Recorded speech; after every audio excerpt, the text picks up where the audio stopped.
So today we're going to talk about the full package. That's right.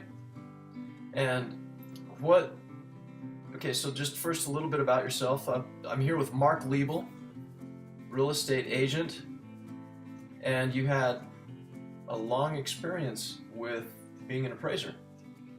Appraised a lot of real estate over 30 years and got to have a good feel for both value and price.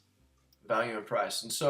And my name is Tommy Carter, and we're going to talk a little bit today about the full package. I'm going to ask some questions, and Mark is going to answer them. So when you think about the full package, when we were talking about this right now, you mentioned great curb appeal and great insides.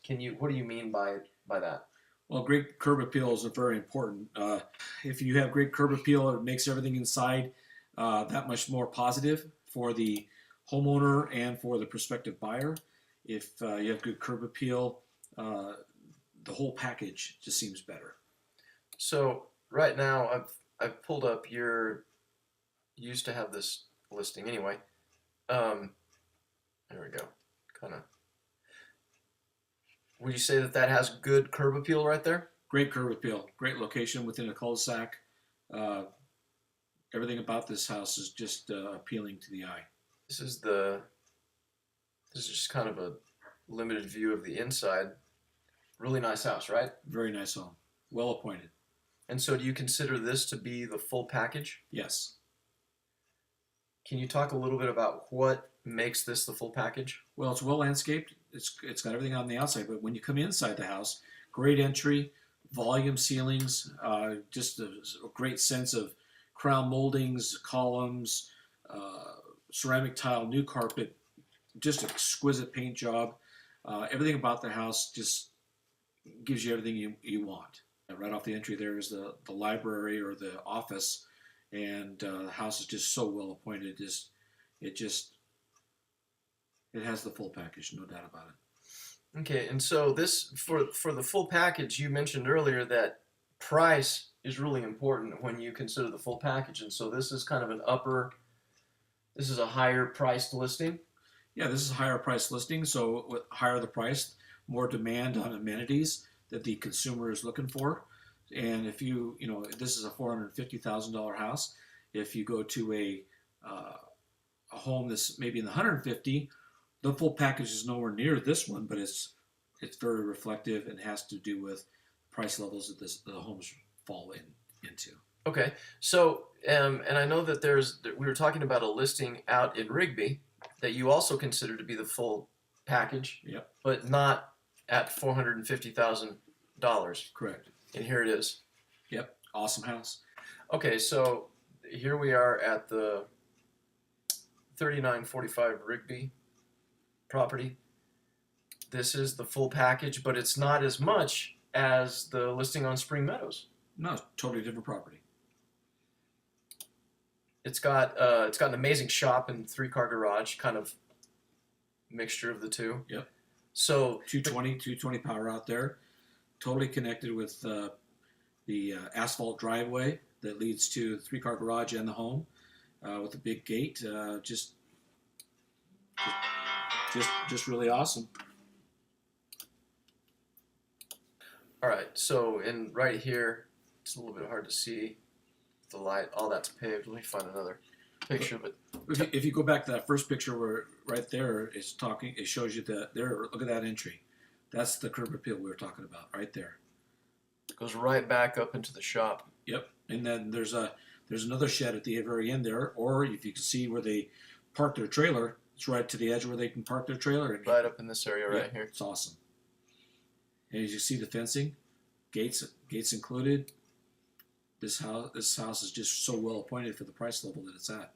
The people that are at this price level are getting a lot of bang for their buck, and it's just really nice. So we're comparing the Spring Meadows was at $450,000. This is roughly $130,000. So a big difference, and so both can be considered the full package. Correct. Because of the combination of things that they have. So the windows, triple pane windows, you were saying? No, they're double pane, but they're new. They're brand new, high efficient windows. So, an example of something that's a great home about this listing on Ross, can you talk a little bit about that? Well, the exterior of this home is really pretty nice. It's got nice landscaping. It's got it's vinyl, maintenance-free exterior with a metal roof, and you can see here that it's a great house on the outside.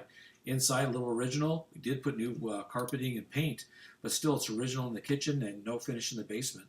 And there you can see the two-car carport that is going on there. But you can see the original stature of this home. It just needs a little bit more of the amenities to make this house pop. So, for example, what are there different amenities that could, like for the kitchen, as an Yeah, example? we've had bids on the kitchen to put a new cabinet, makeup in this kitchen with new countertops. It's about $3,500, and that would make this house really pop. And with the new flooring we have in it and new paint, we'd be getting closer to the full package. But also, to have the full package, the basement would have to be finished as well. So, and there's some nice space down in the basement for sure. You'd mentioned something. If you put money into finishing this basement, is there going to be a good return on the investment? More than likely, yes. A good return. It will not be dollar for dollar, but it will at least be half to maybe three-quarters of a return. So even if you put money into this, it wouldn't necessarily translate into more profit in selling the home. That's correct. But it actually would help the house sell and quicker. Because it would appeal to more people. So we're back at the Spring Meadows property and recapping on the full package. You talked about how things need to be in balance. The exterior needs to balance the interior. If you have certain things that you need to do to the property, consider how much money that you're investing versus how much is going to come back. What are some of your final thoughts on people that are considering, in number one, if you want to sell your home, if you want to make it a more complete package, what would be some things to consider? Well, you have to have the utility. You have to have the right number of bedrooms, the right number of bathrooms. You have to have. You want to maximize your value and pricing potential based on your price range. And so, if you have one without the other, you're not going to maximize. If you have both, you maximize your value and the demand for the property. So, it's really good to have a great curb appeal, great insides. You'll get more for your house than if you had one or the other. Because if you have one or the other and you're lacking something, it's probably dragging the good stuff down too. And as a buyer, if you know that the house isn't the complete package, if you've done your homework and you know some things that could be, can you use that as a negotiation tool? Absolutely, you bet. Okay.